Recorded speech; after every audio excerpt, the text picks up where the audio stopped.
All right, let's talk about saving some time and money in the studio by recording your guitars and bass at home.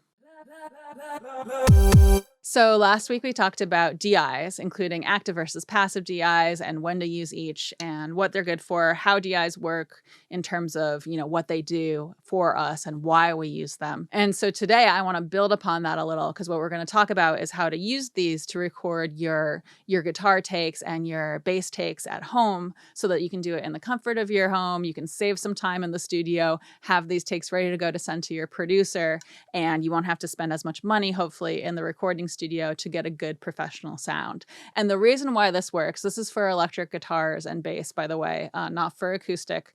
But the reason why this works is because what we can do in the studio is we can take your takes that you got at home and we can run them. We can do what's called reamping, where we run the signal through an amp and we record the sound of the amp in our booth in our studio. So you can still get that nice, like recorded through an amp with some really good mic sound without taking the time to actually get the take that you want in the studio while you're on the clock. So there's a comfort level there. There's a saving time and money thing there. And, it's one of the things that I recommend to clients to save expense in the studio. So all you need to have in order to be able to do this is, of course, your own guitar or bass, right? An electric guitar or bass. And then you need an instrument cable to be able to plug into your DI and a DI. And you might not even need the DI because, to be honest, if you have a small interface that has an instrument input, you want to make sure that it's an input that's actually made for an instrument. Sometimes they have like a little guitar icon on it, or you might have a button for your input that says mic versus instrument. And depending on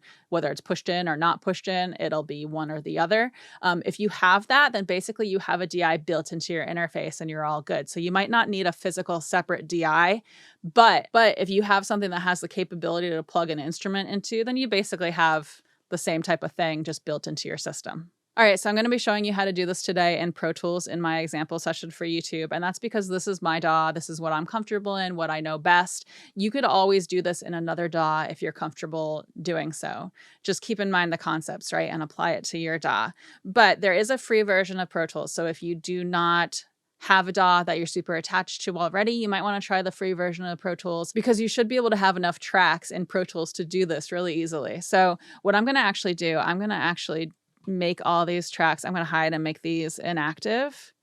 Let me make these. I'll do hide and make inactive.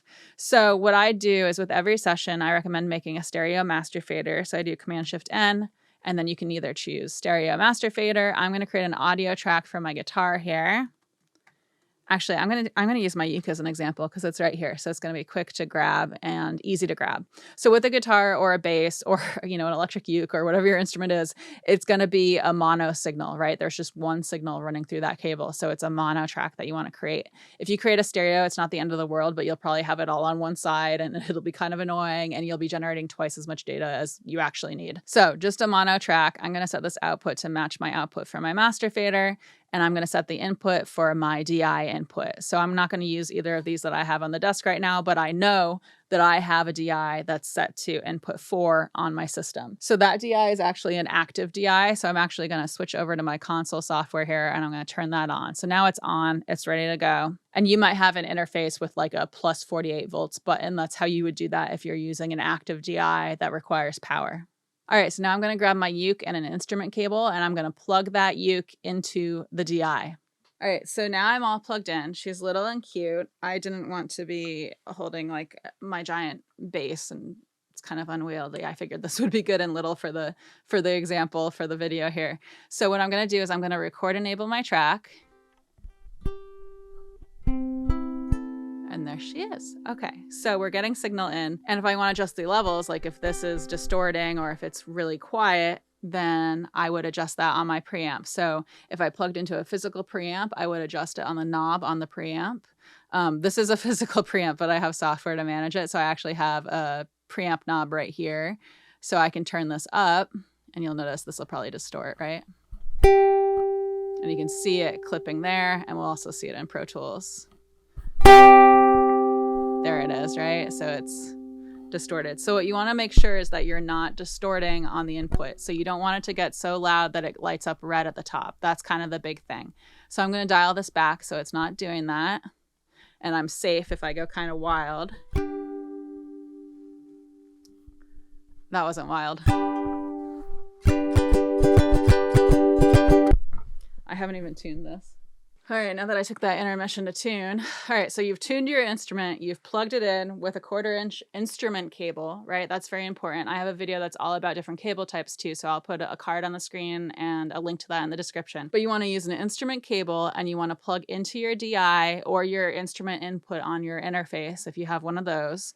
And then you want to set the levels, right? So we make sure that we're not distorting, we're not clipping, and we make sure that it's coming in at a nice healthy signal level. So mine's hitting kind of towards the top of the meter here.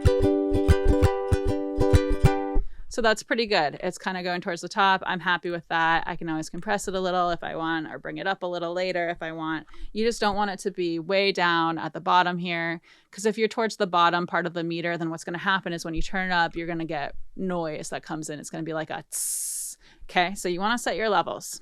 Now, the other thing that you want to do is you want to import your song. So if you've been working, for example, with an engineer on your song, you can ask them, hey, can you send me over a version that, you know, if you have any kind of a scratch track for your guitar or your bass or whatever you're recording, you have that removed from the track, and then just ask for a stereo bounce of the song, right? So at this point, what you would do, oh my gosh, it's making noise. I'm going to mute it really quick.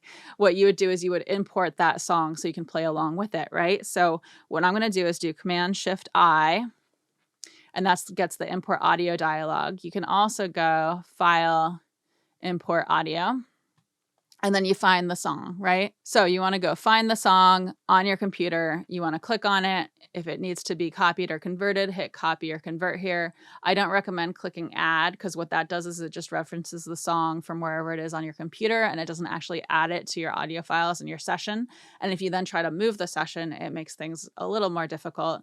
Although you might get away with it, because if you're recording this to send to your engineer, they don't need the stereo bounce, right? They already have everything. But what you do is you hit copy or convert, and then you import the file for your song. So what I'm doing for this example is I've chosen one of the Clanton Imes songs that Evan and I worked on to import. So here, this is a complete song. It's done. It doesn't need anything added to it, but I just hit convert. It's so you can see that I'm doing the conversion, and then I'm hitting open, and I'm saying, yes, put it in my audio files folder here, and it's going to import it for me. And you want to say, yes, put it on a new track. It is now on a new track. If I zoom out, I'm using R to zoom out. You can also do the command brackets to zoom out, but you can see the whole file here. If I click on this, it'll make it display smaller. And basically what you want to do is you probably want to bring this down a little bit so everything's not distorting. Bring it down a little bit, and then what you can do is you can hit play and you can listen to the song. And when you're ready to record, what you want to do is record enable the track there. So now we're all set up. We have the stereo bounce of the song. It's brought down a little bit, so it's not going to be overwhelming and distorting everything. We have our instrument track set up. We have the input set. We have it record enabled so that the session knows when I hit record, I want to record to this track specifically. And what I'm going to do is I'm going to actually mute this because I haven't prepared what to play along with the song. So I'm just going to kind of show you the recording process on its own here. But you could play along with your song and do your recording and, you know, get the take that you want. That's the idea here, is that you would be playing along with your song. So what I'm going to do is I'm going to hit 3 on my numeric keyboard to record. You can also go up here and click this record button to record enable the whole session, and then hit play. And that'll start recording. There are a few other ways you can start recording. You can, sometimes F12 will start recording if it doesn't get overwritten by your OS settings. Sometimes Command Spacebar will start recording depending on your OS settings. But if you have a numeric keypad, hitting 3 on the numeric keypad is kind of the favorite way to start recording, to be honest. But yeah, basically what you want to do is you want to hit record. So I'm just going to kind of fiddle around here.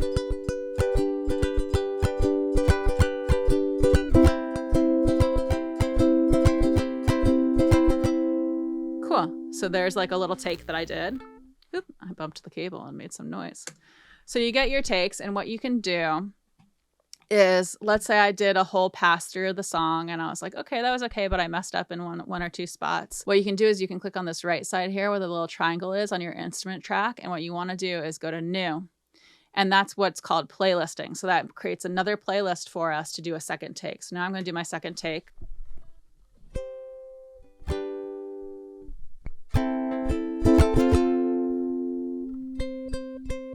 Going to make it look different so it's like easier to spot the different takes here, so we can look at it in a second. But there's my second take. And now I can just click this again and go to create a new one. I actually did a third take a second ago here, but my GoPro died. So let's just look at the third take here. But that's what you would do. You just keep going new to create new playlists, to create new takes. And you can just do your thing, play all the way through the song, get a different take, focus on whichever parts you messed up previously, whatever parts you want to improve.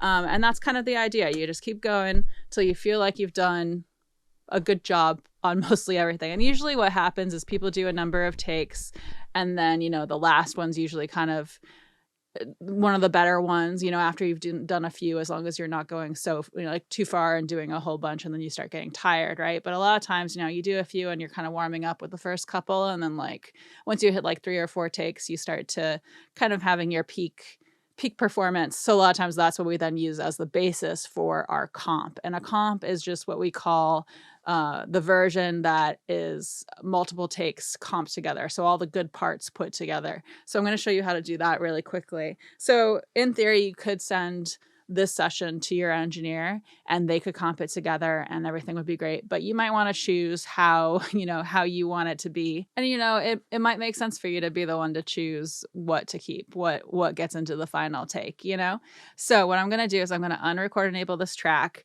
At this point, we are done with recording, right? You've done multiple takes. You're all good. And to be honest, there's also punching in, which we can talk about, but I have talked about that in another video. And I think for this video, I want to just stick with the basics, doing a pass, doing multiple passes, and then putting them together. But I will put a card on the screen and links in the description for, I have at least one video, I believe, where I'm talking about punching in to create your takes, right? So I will link to that below in case you want to level up and do that as well. All right, so now I am just seeing the most recent take that I did, right?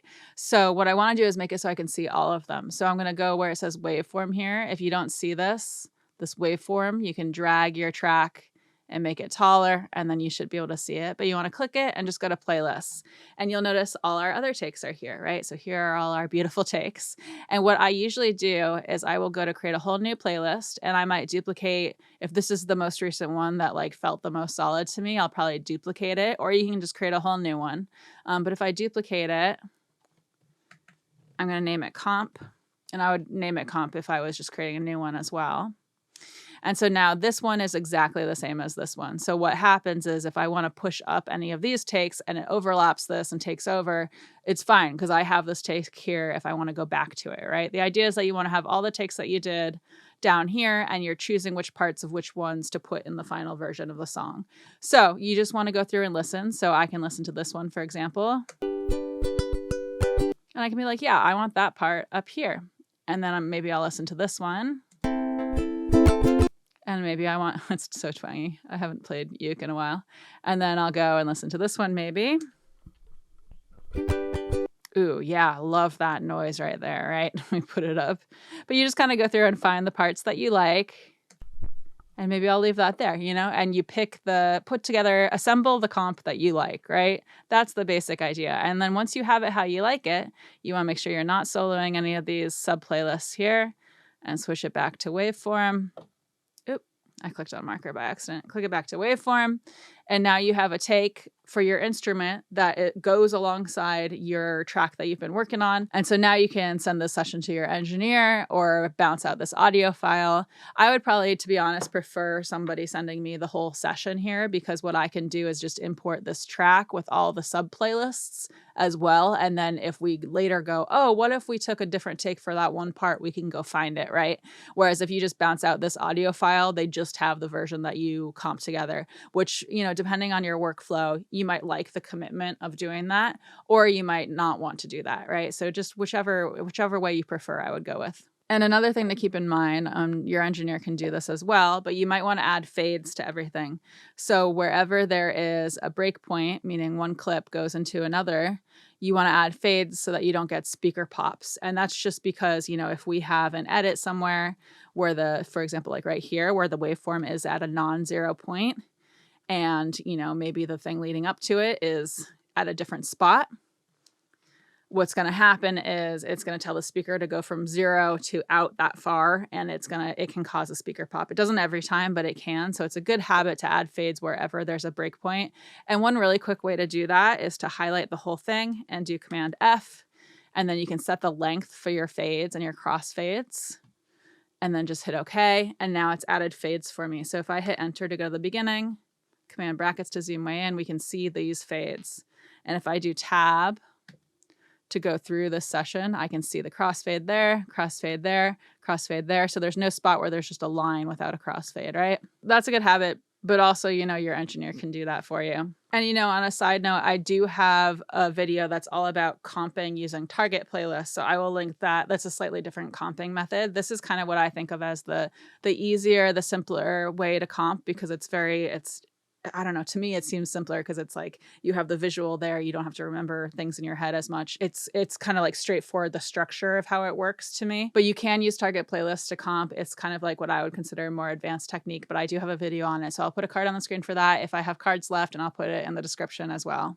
So yeah, that's kind of the whole process for how you can save some time and money in the studio by recording your own instruments, whether that's like an electric guitar, electric bass, or an electric uke, kind of whatever you want to record at home. And the reason why I recommend, for example, these instruments to be recorded at home is because it's very easy to do so at home without having good acoustics, without having a good space for recording with a microphone, for example. You just plug in with your DI or plug into your interface directly and record, and your engineer can then reamp it later and get that nice, beautiful tone that you want out of it that way. And with that said, I know a lot of people do prefer to record in the studio, and that's totally fine too. Like, as an engineer, I enjoy doing that with people as well. Sometimes people like having the full tone there as they perform. It's kind of a more enjoyable experience sometimes.